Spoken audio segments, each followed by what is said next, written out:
Hello everyone and welcome to this Campus Executive. I'm here with IAE Paris-Sorbonne Business School and we're going to be talking about the Executive International MBA.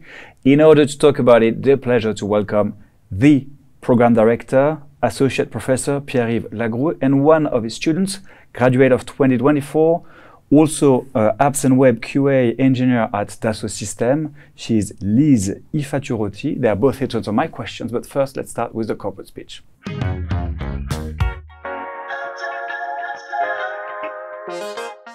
So the corporate speech, let's introduce us to this Executive International MBA.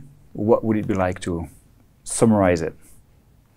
The International MBA is a part-time program designed for professionals who want to acquire business skills, develop a strategic thinking, strengthen their leadership and communication abilities in order to address different kind of projects in an international environment.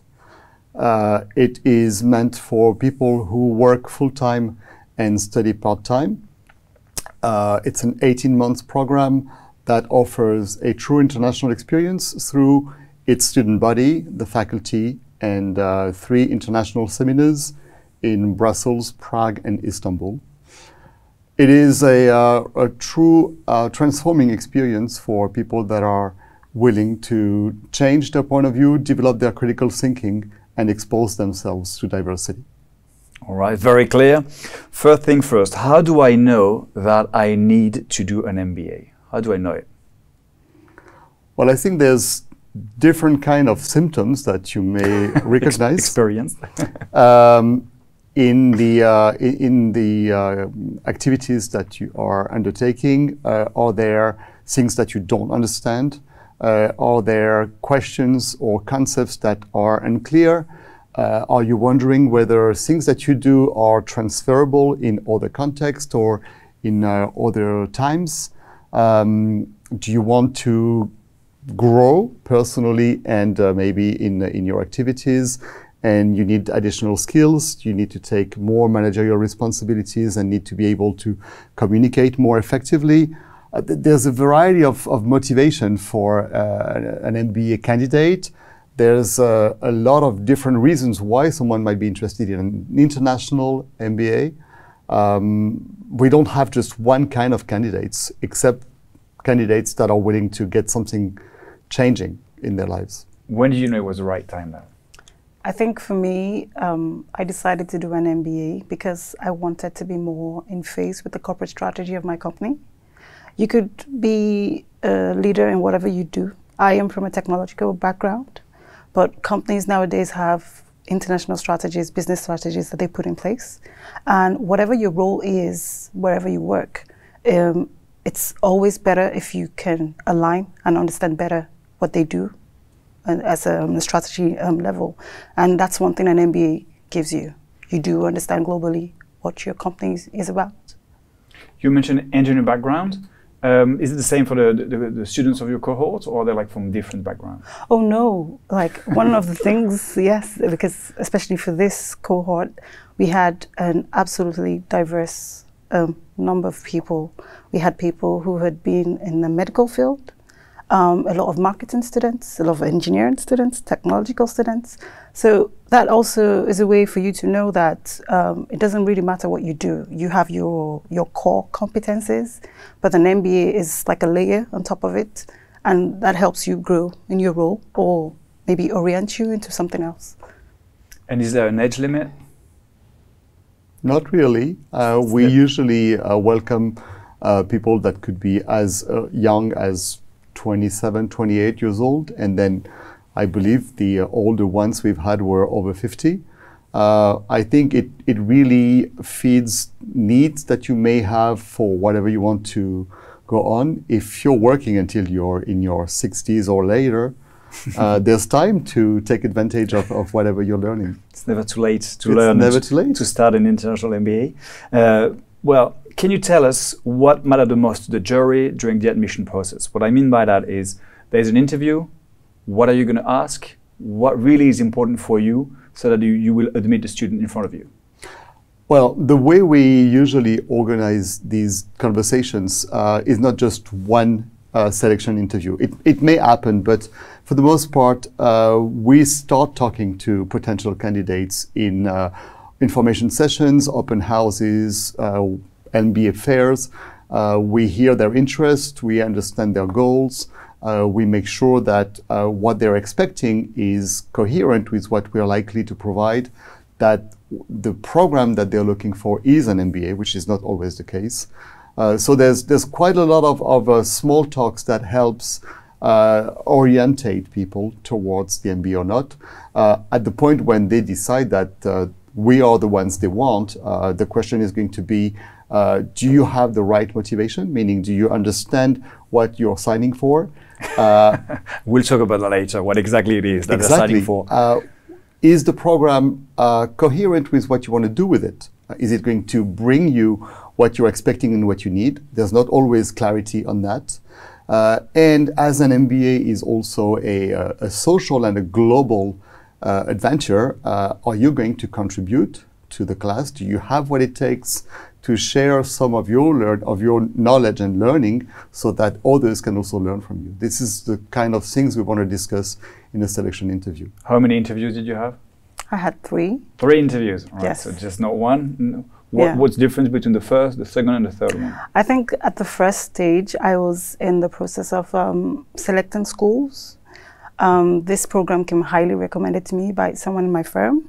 And I just wanted to have like a feel for what it was about and understand, because I had seen the program and the courses, but it's always better when you speak to someone in front of you to actually know what you're getting into.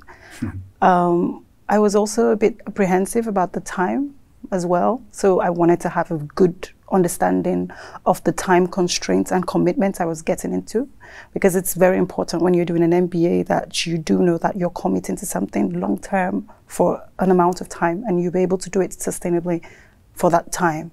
So yeah, that's why it was necessary. The interviews were necessary. For you to understand exactly which one you wanted. Does this MBA have a small cohort due to the lack of candidate? I hope you get the irony in my question, because it's an ironic question. No, we unfortunately have to screen and limit the admission into the program. We do actually admit people first come, first serve. So we're not gathering all of the candidates until a certain point. We prefer, as some people may need an earlier decision than others, we prefer to tell them right away if they are a good fit. We want to keep it as a small program, between 20 and 30. So we typically are around 25, 27. For 2 main reasons. There are 3 seminars abroad when we are moving around a group of people, and the logistics can be challenging. If you want to foster a real conversation between business practitioners that you're going to visit, or even within the classroom, if you have more than 25, 30 people, you're not going to be able to have a real conversation where everyone contributes and talks to each other. So we've always favored, and this is not specific to the International MBA, but rather to the Sorbonne Business School, we've always favored smaller groups for those reasons. Why have you picked IAE Paris-Sorbonne Business School? You mentioned that you heard it was highly recommended from some friends, but once you've passed that just recommendation, what made you choose it? Okay, well, just to correct that, it wasn't a friend. It was actually a director at the firm where I work. And I picked the Sorbonne Business School for 2 reasons, principally, because I knew I was getting into a journey that was going to involve a lot of my commitment. And when I understood that the selection process wasn't just based on maybe academic performance, and they were actually trying to create a group where we could symbiotically learn from each other, I knew that was something that I would benefit from. Because beyond the business teachings and the seminars, there's something you do get from an MBA when you do an MBA, and which is the people you do it with, the network. So I was very happy that they were quite rigorous in the selection. And another thing was practical reasons. Literally, the format, the program is, we had it Thursdays, Fridays, and 1 weekend, 2 weekends in a month. And for me, as I work full time, I am a mom, I needed something that was practical, because it could be beautiful, but if it's not practical enough, I wouldn't be able to follow it. So I was very pragmatic in my decision. Well, thank you for making that clear. How do you make it possible for people coming from so many different sectors and different backgrounds to work together? Liz mentioned the cohort that you've created. How do you create it, basically? How do you make it possible for people to? I think there's two main drivers. One of it is the way we present ourselves, who we are, our identity, what we defend. And so I think one of the message from the Sorbonne is to be accessible, to be supporting and pushing people to do better, to be better. So this already tends to orientate the choice of people. And then in the interactions that we have, we try to understand the posture and the position of people. They are here to learn something, but are they here also to share and to support people? Are they very competitive or not?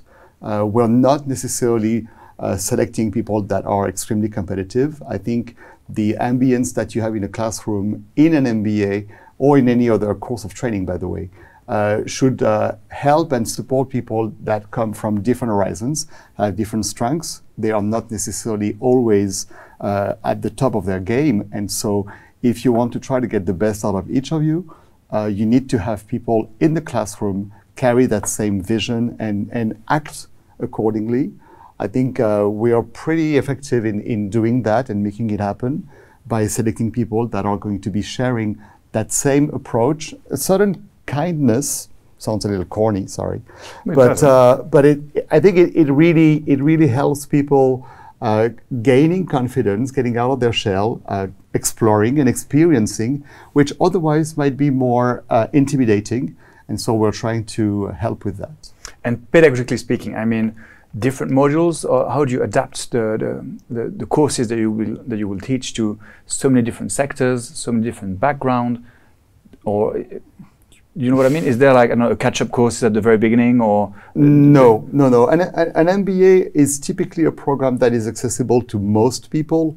I mean, if you're completely allergic to figures, it's going to be difficult.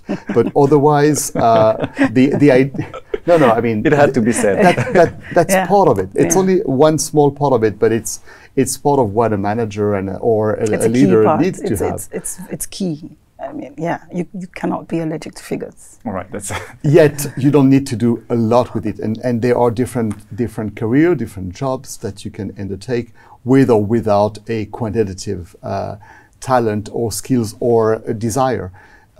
Yet the content of the program, if you're going to get a state degree, is somehow standardized. So you have to check certain boxes. The format of the MBA relies a lot on case studies. Case studies are merely a way to bring the questions to the table, and then the students pick it up and they start illustrating it with their own experience, with their own current challenges. So the customization happens naturally because you're prompting them with certain content, with certain questions, concepts, and then they are the ones who are driving it.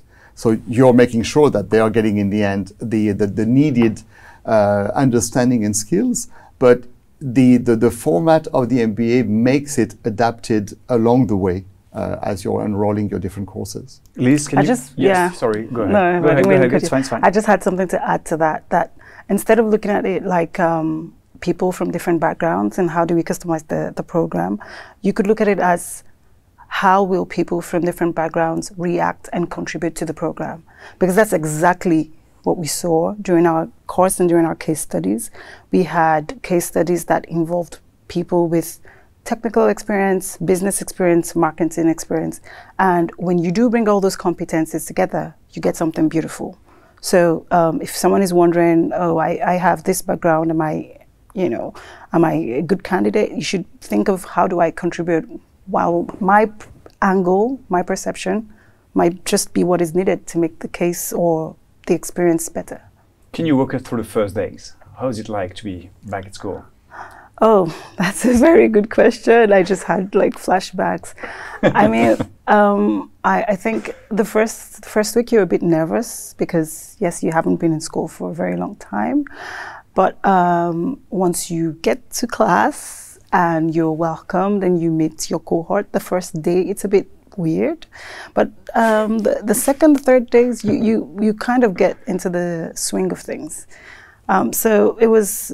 I was a bit nervous the first day, yes, but afterwards, I think it went smoothly. And how was the atmosphere through the I months? think, through the months. We do have some very intensive months during the MBA, and no, I think it's good. He's laughing, but I think it's good to be aware that you are going on a journey, and there will be some times when you'll have to remind yourself why you begun, and it's not going sometimes as smooth. And it's like when you're working in a company, you have times when maybe it's time for reporting, evaluation, and there's a big project, everyone is really stressed, and then you have some times that are more peaceful. But yes, throughout the months it changes. It is, all right. It's like a roller coaster. 2 phases we mentioned, one of 13 months with courses and another of 5 months tutored assignments. Could you detail what are they made of exactly, so that we understand really what we're talking about? So MBAs may have different format. We are in a format which is basically set and designed. The concentration, which is international studies, is embedded in the design. So you're going to have the fundamentals like you have in most MBAs, your regular courses on the different functions or approach, but we're going to also make sure that in each of those courses, in marketing, in finance, in operations or logistics, we address some specific topics to international business. On top of that, we have certain courses that are going to be providing a more transverse view. I like to look at them as a glue between the different pieces of the puzzle, and that enable people to connect the dots, to understand better how the connections between different perspectives, different objectives might work. We particularly use the international seminars for that purpose, each seminar having a particular goal and question that they're trying to answer, be it strategy and economics, or doing business internationally, or global business.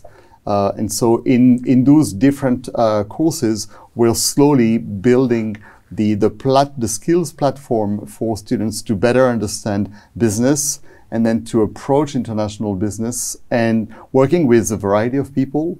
So that's basically the 13 months.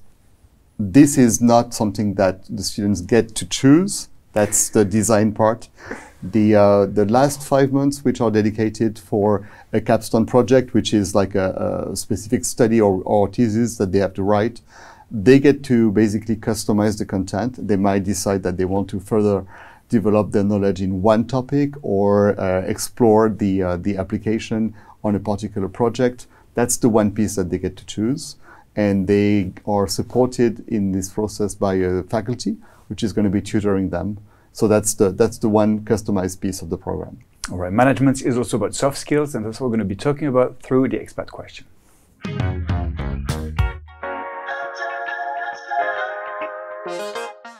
How do you teach something as abstract as leadership? Isn't it like charisma? You have it or you don't have it. It would be quite simple if you were able to screen things that simply. No, I think first of all, there are different kind of leadership. There are different kind of leaders.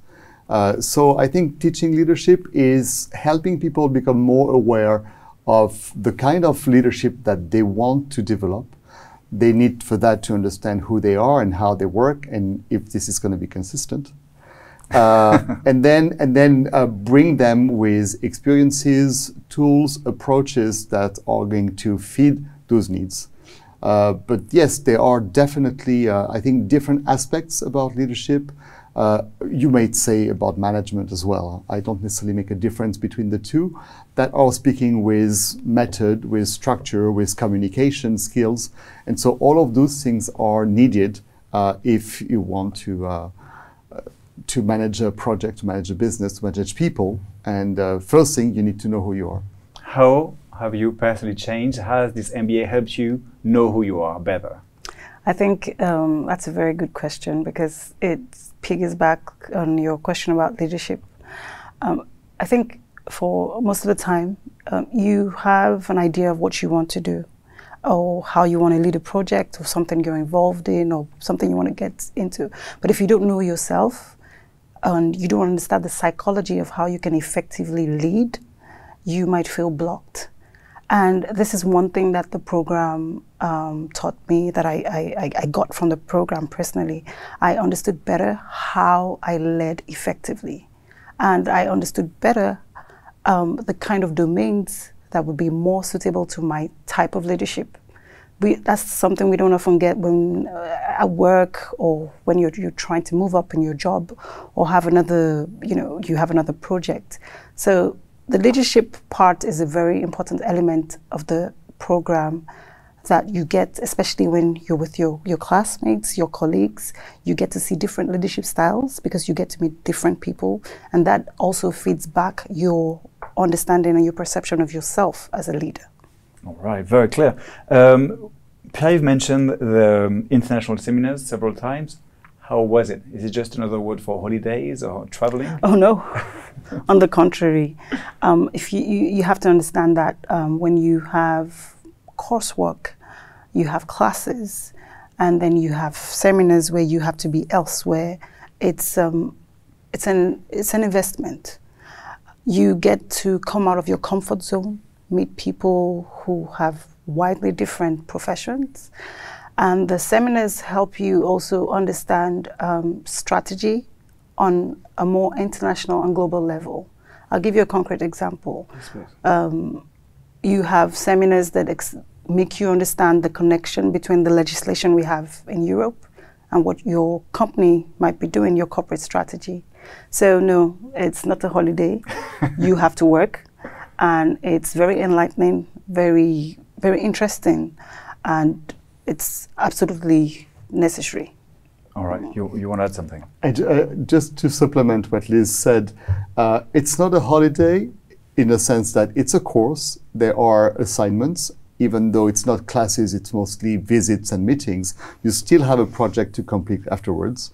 So that doesn't make it a holiday. It's not a holiday. Yet, I think it's a very important time of the program, because there's really a before and an after the first seminar. Yes. Because when you have people that are working full-time, that have a personal life, and that are coming to study in the evening or on the weekend, the time that they can spend together is limited.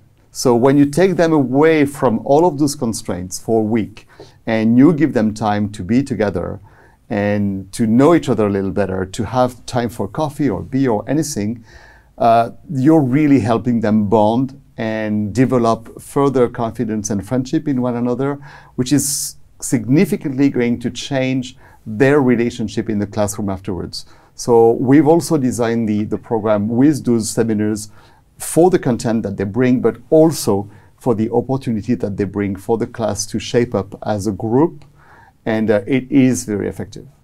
Appropriate scheduling for professionals, intense but limited constraints on one's career. That's what's written on your website. How easy is it to work at the same time as following the courses? No, it's not easy, but you can do it. So what does it take to do it? Like I said before, commitment. Yes. You get the information about the program, understand the calendar, understand what you're committing to, and decide that you're going to do it. And then you will do it. And then you will do it. Fine. So you never fail because you've decided you won't fail. Is there a difference in the pedagogical approach when you teach students who are also professionals? Yes, of course. If I'm teaching a student who never has set foot in an organization, who doesn't understand the people dimension to anything, their interest is going to be driven on certain aspects of the cases or exercises or others. People that have an experience that can relate to that experience and see how it impacts their ability to reach an objective or not. You have to take in consideration this. You have to leverage their experience, not only to help them understand better what they know already that they might not always realize, but also how, by comparing and contrasting this with others, there are common denominators that help them understand better what is being transferred. You're not using the same material, and so you have to adapt your pedagogy. It would be it would be sad not to use this wealth, these assets that the experience of the people in the classroom bring when you are teaching executives and in executive programs. And Liz mentioned several times like how rich it is to have like a good cohort. What's been your favorite part? The exchange. Like, I'll go out on a limb here and say, I don't know about the other cohorts, but my cohort was, no, because we did see people grow from the first day to the last day. We saw people who already had skills, but bloomed and became more confident about what they were doing. And it was a very symbiotic atmosphere and collaboration process, very collaborative process throughout the 18 months. So yes, if I was to say one thing, that would be it. And the biggest challenge? The biggest challenge is you need to know how to manage your time. You have classes, you have courses, you have things you need to submit, and you need to show up, you need to participate, because that is what you're also contributing to the program. So you have to manage your time. You can't procrastinate about classwork or things. You need to have good time management skills. And could you illustrate through an anecdote the kind of teacher, the kind of professor we'll meet during this MBA? Oh, you're going to meet a diverse set of professors. But one thing that stands out amongst all of them is they are all experts in their field. And also, there's an exchange. You don't have the impression that you have people who do not understand what's happening on the professional terrain. That's very important when you're doing an MBA, because you could have the academic knowledge, but how does it translate to the field? You have people who have those two perspectives. That's the kind of professors you meet at Sommaire. All right. How has it changed your career? How has it helped you reach your professional goals? Is there a before and an after? Oh, certainly. But I would say it gave me more direction in what I wanted to do. Back to the point about leadership styles, and also about being exposed to an MBA where you're exposed to so much content. You could take a specialized MBA and just do one thing, but when you take an MBA like this, you're exposed to a lot of things, and it helped me redefine and concentrate on what kind of professional I wanted to be. Do you have examples of students that have literally changed their career through this MBA? Several. The timing can be very different. Some people come into the program with a very clear conception or representation of what they would want to do with it, and sometimes they actually do it.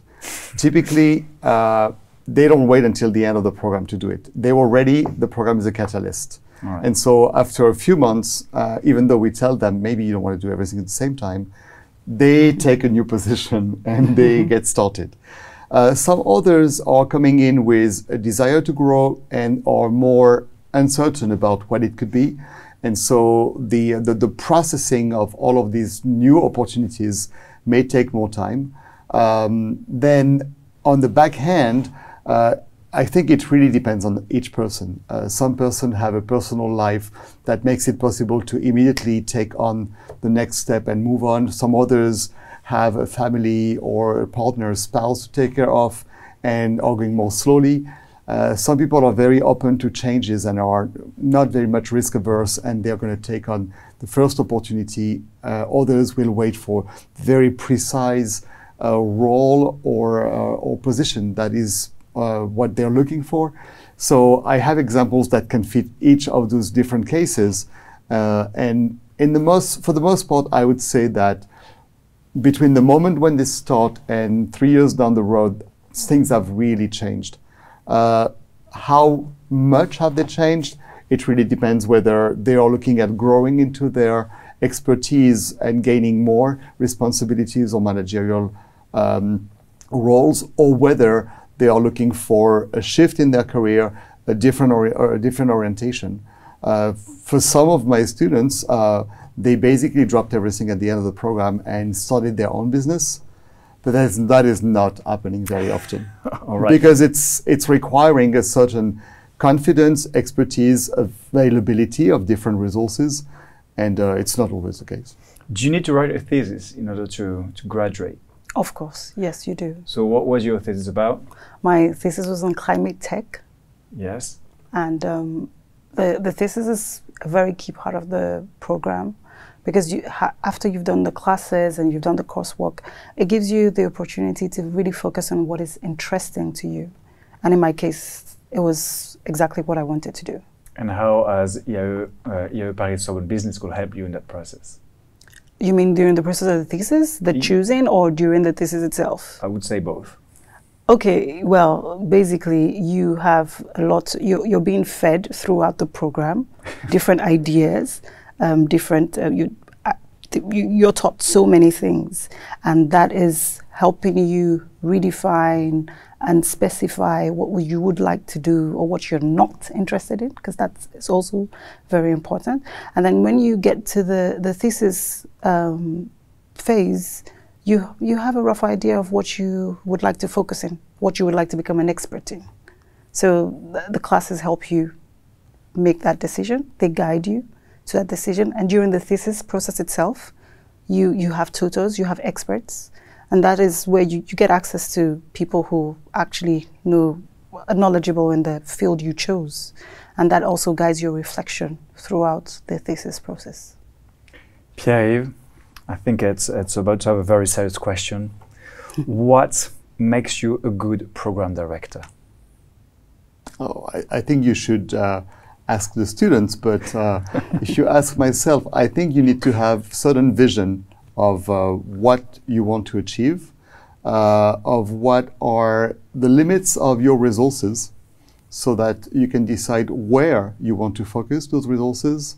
The Sorbonne Business School is a public institution. We are trying to provide programs that are accessible to most. It's not cheap, it's an investment of your money and of your time, but it still is a lot more affordable than other programs.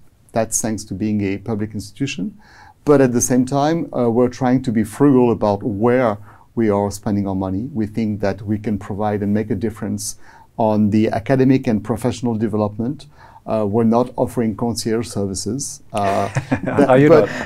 What a shame. But I think this is where we have to decide where we are making most impact.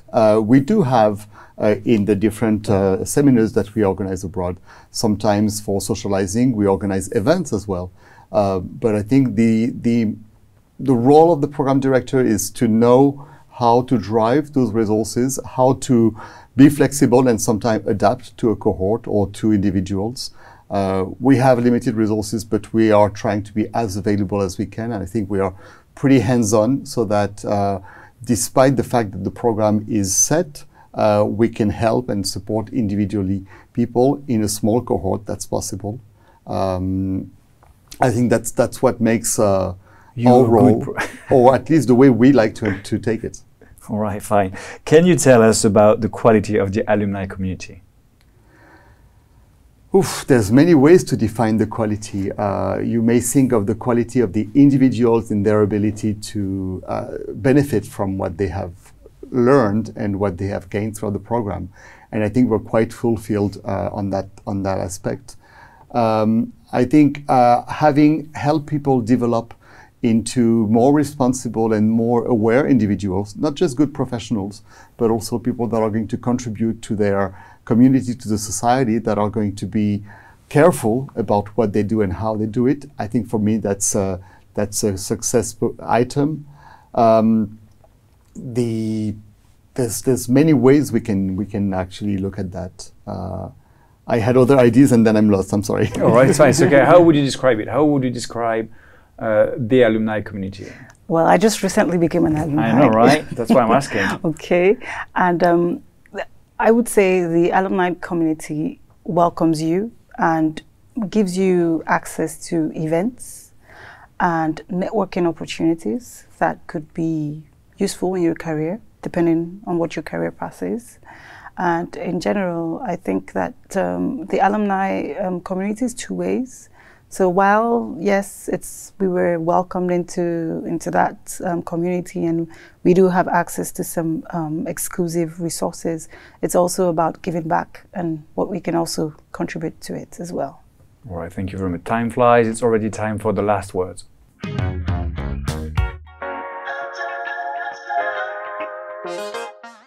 The last word is about concluding. Maybe one thing you want to add, maybe emphasizing something, maybe something else. It's up to you, Liz. What would be your conclusion? I would address this to anyone thinking of studying and doing an international MBA.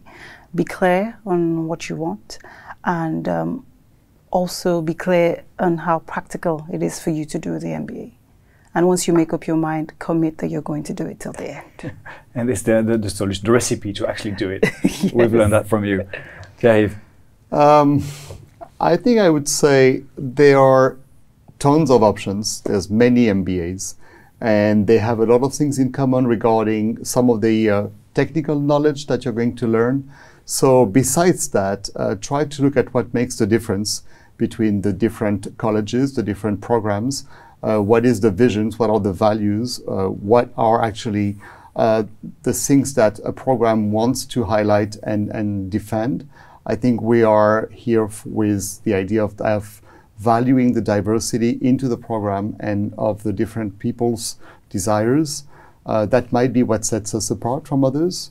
So that would be for me the most important thing. Be aware of who you are and what you want so that you can try to pick the right program. All right, thank you, Pierre. Thank you, Lee. Thank you for answering all my questions. The values would be, maybe I would say, accessible, excellence, and kindness, in order to mention, to quote the program director. If you're interested in changing your career and yourself, it's at IAE Paris-Sorbonne Business School, Executive International MBA. Thank you for watching, and I hope to see you soon.